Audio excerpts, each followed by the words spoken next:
So this is part two, determination of concentration of an unknown acid.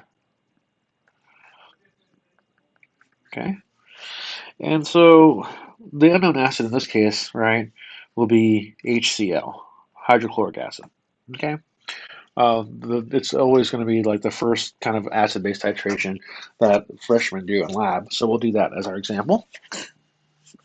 And so, first thing, of course, to do always is to do a balanced chemical equation. And again, when you have a neutralization reaction, you always end up with a salt and water. So we start out with HCl plus, oops, let's try that again. HCl plus sodium hydroxide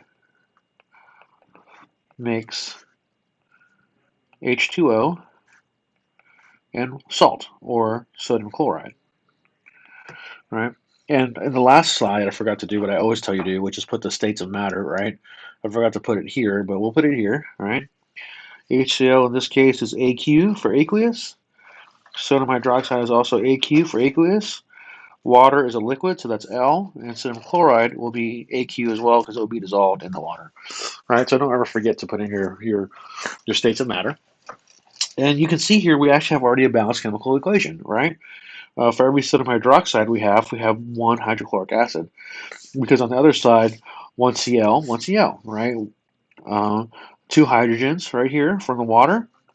There's one hydrogen here, and there's one hydrogen here, so two hydrogens. So everything's already balanced. Great stuff.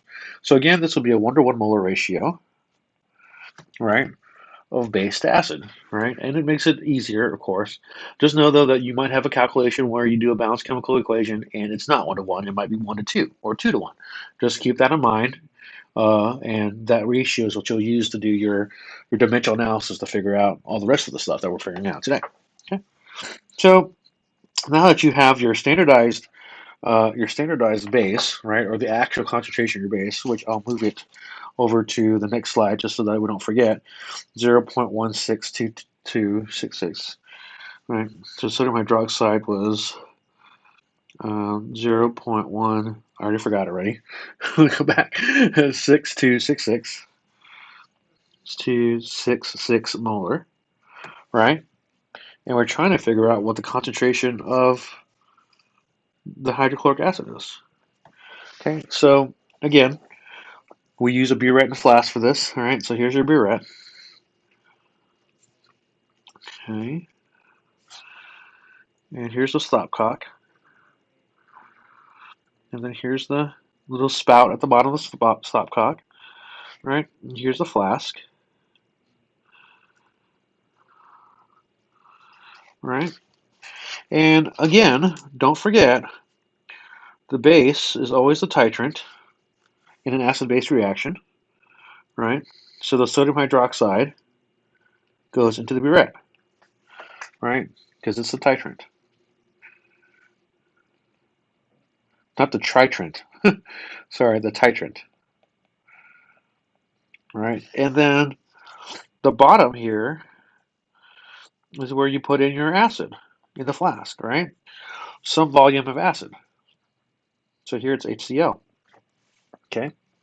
So easy way to remember that is that the base goes in the burette, right? B and B, burette, right? And the acid goes into the flask. So A and A for acid, F for flask. A, well, whatever. B for base, right? And B for burette. And so you'll fill it up, right? And you could fill up some more from the last time you did it, right? When you did the standardization, or you can just leave it from leave it where it was before, right? When you got done with your standardization, which, if you recall, it was at 15 mils. All right, it was at 15 milliliters. Okay, and don't forget that the sodium hydroxide is the 0.16266 molar variety concentration. Right, and also don't forget to add in your 2 drops of phenolphthalein.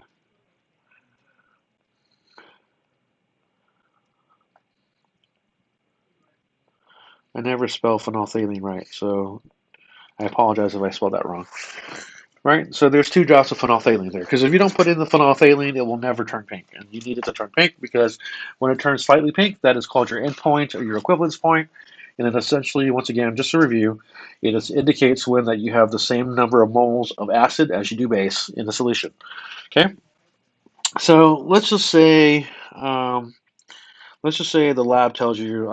Again, I'm making up numbers here, so let's say it tells you to put 25 mils of the hydrochloric acid in there, right? 25 mils of hydrochloric acid in there. It could be any volume, but that's the important part. You need to know what the volume is because you put it in there. Okay, which is different from when you did the KHP standardization of the base. You didn't really care how much the volume was there because you already had the grams, right? And from the grams of KHP, you could figure out the number of moles. But in this case, you're going to have the volume, right, to figure out the number of moles of HCl, and that's why you need to uh, figure out the concentration of the HCl. So that's why you need to have the volume for this one. Okay. And so just like last time, you'll have your sodium hydroxide drip through until you get to the equivalence point or the end point, right? And say it went down here, and now your volume is sitting at, let's say, 25 mils, right there, right? So since you didn't start out at 0 in the burette, you're going to have to use the equation now, right? The formula, which is final volume minus initial volume equals total volume to figure out the total volume of sodium hydroxide that you put into the flask, right? So it's easy as pie. We ended up with the final volume of 25. Subtract 15 from that because that was our initial volume, and that gives us 10. So 10 mils of sodium hydroxide, right, went into the flask. Cool, cool. Right. Well, how is that helpful to you? Well, that's helpful to you now because since you have the number of mils or the volume that went into the flask and you have the concentration of the sodium hydroxide, you can figure out the number of moles of sodium hydroxide that went into the flask, right? And it's just as easy as what we did before. Remember where we had molarity equals number of moles divided by the volume in liters, right? And so we'll put our concentration of sodium hydroxide here, 0.16266 molar NaOH. That equals number of moles all over the liters, which we figured out that it was 10 mils of sodium hydroxide. Remember, it's in liters, so you have to convert the 10 mils to liters, 10 milliliters to liters. Move the decimal point over 3 places, right? And so now it's 0.010 liters, right? Good stuff. So now all you have to do is solve for number of moles.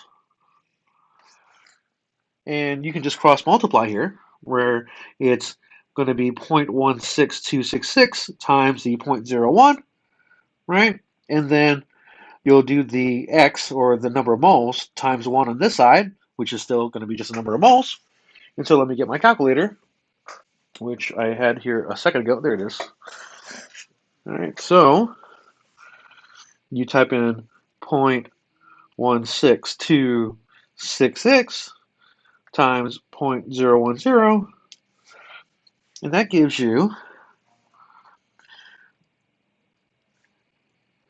0.0016266, whoops, 66, there we go, moles of sodium hydroxide went into the flask. Okay, that's great because now you can use this in your dimensional analysis to figure out how many moles of hydrochloric acid was in the flask, right? So here we go. 0.0016266 moles of NaOH And remember from our equation here, right? Our balanced chemical equation, 1-to-1 molar ratio. So every 1 mole of NaOH means there's going to be 1 mole of hydrochloric acid, right? Because we need number of moles of hydrochloric acid, which is just super simple, right? Because it's just 1 times the 0.00162266 and then divided by 1, which is the same number again, right? So that means you get 0.016266 moles of HCl, right? That's great because now that you have the number of moles of HCl, you can just divide it by the volume of HCl that you had in liters and you'll get the concentration. So, molarity of HCl then equals 0.00162266 moles of HCl, all divided by this volume right here in liters. And again, you got to convert it to liters. So all you have to do is move the decimal point over 3 places. All right, so it's 0.025 now. And so 0.025 liters. And so you'll take that number, you divide it by the number of liters,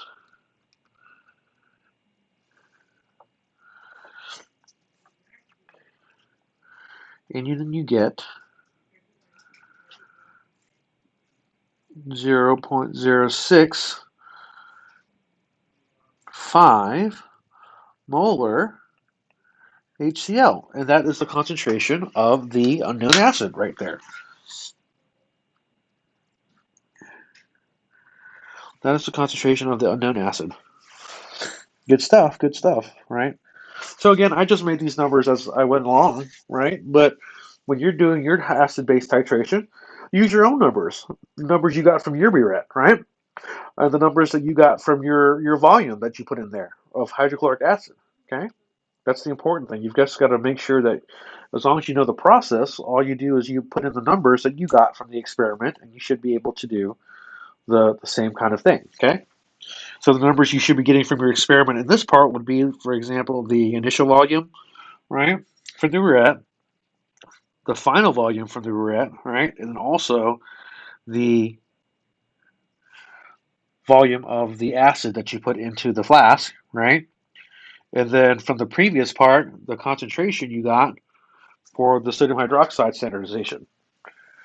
Okay, and it's as easy as that, right? Fix my 6 there that I messed up. All right, I think I did that right. Let's make sure here. Yep, I'm pretty sure.